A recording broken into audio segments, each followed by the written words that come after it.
everybody, Great Gecko here, and welcome back to another Minecraft video. Today, I'm going to be doing a video that I said that I would do a long time ago, but never got to doing, and that is introducing my bud, Dr. Tyron, his lab, our lab, and his inventions.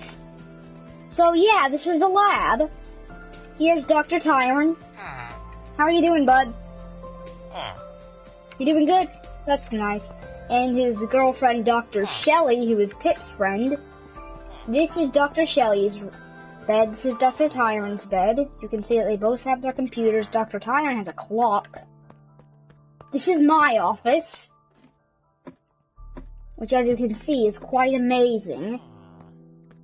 And yes, there is a time machine controller up here because in the future I'm going to make a video where me and my friend in real life go time traveling in New World Curse Lands, which I still need to do that Black Gecko video that I have been waiting to do for a while, which that New World Curse Land is a Deadly Vision video. Check that out. That video is linked to the next Black Gecko video. It's the introduction to that next Black Gecko attack, which I'm very hyped for, but nobody wants to act as Black Gecko. Anyway, this is the time machine, and yeah, how the time machine works is end rods and wither skeleton skulls and stuff makes the time machine actually work. Or at least in roleplay it does. I make it work only in roleplay. This is Pip's inventing area where my sister invents things. This is a testing chamber, which, as you can see, is very reinforced, and I forgot about that. We have to be in peaceful when testing things. Either that or have mobs spawning off. Anyway, the lab is surrounded by 4 biomes, as you may have seen earlier. The desert biome is right here, which, yeah, my first attempt at making it using a machine that made things float, it turns out it doesn't keep them floating when you exit. So it caused a sandstorm is what I've called it. I still haven't finished cleaning that up. So yeah, my first attempt at the desert biome caused a sandstorm. And it even doesn't rain via this glass. Now, this is the aquatic. This is the ocean biome. As you can see, how is the water floating, you may ask? And how come you can't see the water in Shark Central? Look, now you can. Now you can't. There's glass under the water. You can't see water through glass. Actually, you kind of can. But you cannot see glass through water.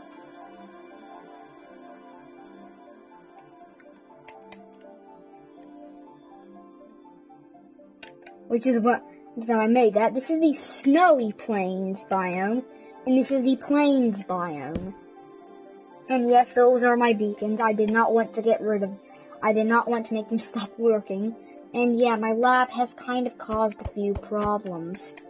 I will show you guys how to get into the lab in just a minute.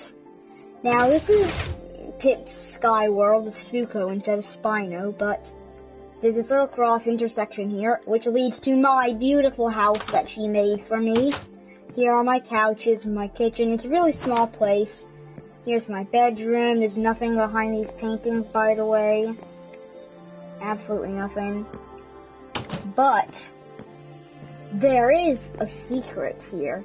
These paintings lead to my secret room with a big couch and a big armchair. And then my secret room has a secret, which is this cauldron mechanism, which is a very simple mechanism. When you remove the water, it opens up the entrance to the lab. And that's how you get into the lab. And there's basically, the only way out of the lab is through the front door! And then you're trapped in this biome place, which is why everybody's in creative. Now, moving on to the inventions, I put one of them down here that I had came up with at during a playdate at my friend's house. This I found from YouTube. It is the infinite cobblestone generator.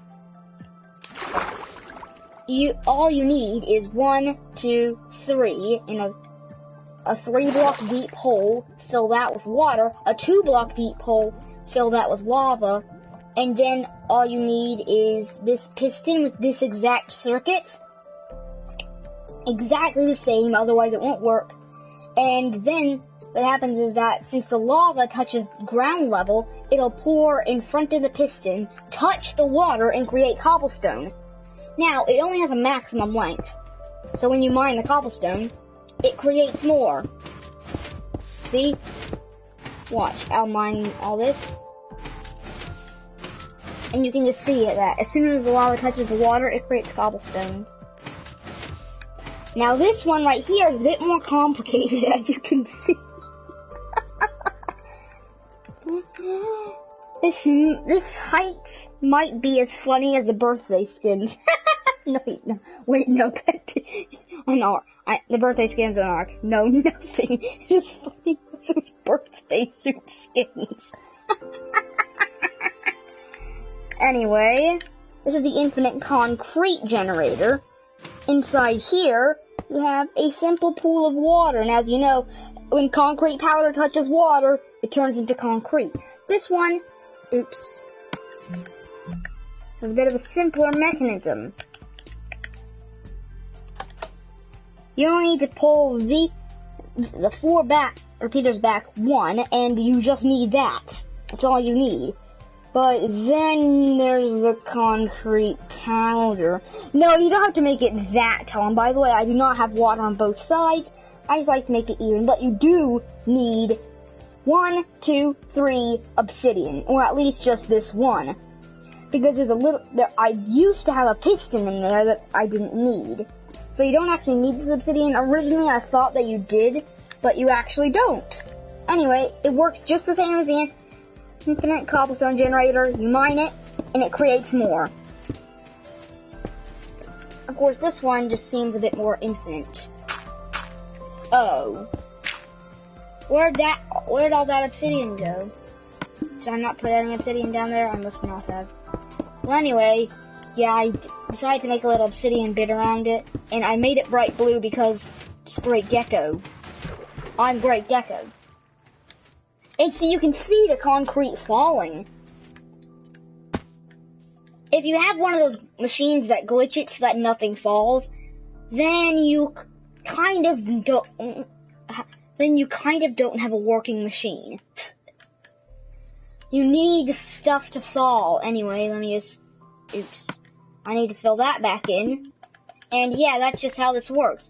Of course, it takes a long time before all the concrete powder falls down, but you don't need to make it as tall as I've made it, which I've put it all the way up to the building limit. Which was a very big mistake, because look at how long it takes you to get to the top just to review it. You can make this as tall as you want. Of course, the maximum length that the concrete can go is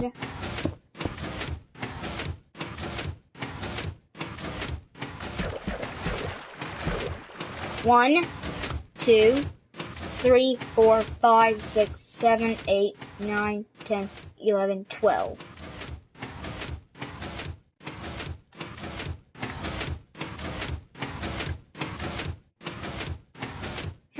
This is a slightly bugged system.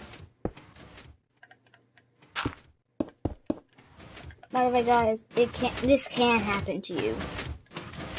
Like it has to me. It can kind of glitch out the system. So you need to be watchful for that. But yeah, this is what it's based off of, and this is what I upgraded it into. So yeah, that's Dr. Tyron and one of his inventions that me and him came up with. And yeah, that's all for today's episode. Hopefully sometime you guys get to see me and Abmace's time traveling adventures, because he's my friend in real life, so that's why I do so much with him. And the machine in here is rendered useless. It doesn't exactly help the sand. And wait, this is a machine that causes things to not fall. It's somehow not affecting the concrete powder. That's very strange. Anyway, that only took 10 sand to get it to work. Wow, that normally isn't how easy it is to get these machines to work. Anyway, let me just get rid of this thing that's unneeded. That way the plains biome looks a bit less ugly and more like the actual biome. Yeah, this is a very laggy place. My lab is one of the most laggy builds in the game. Sort of like my old Jurassic Park. It was way too laggy having it be floating up, and whenever you do that, it just lags out like crazy. Watch. Mine block, place it back. I think that if I did that enough, I would crash the game. Nobody wants. So anyway, guys, that'll have to wrap it up for today's video. Hopefully you all have enjoyed, and I'll see you all later.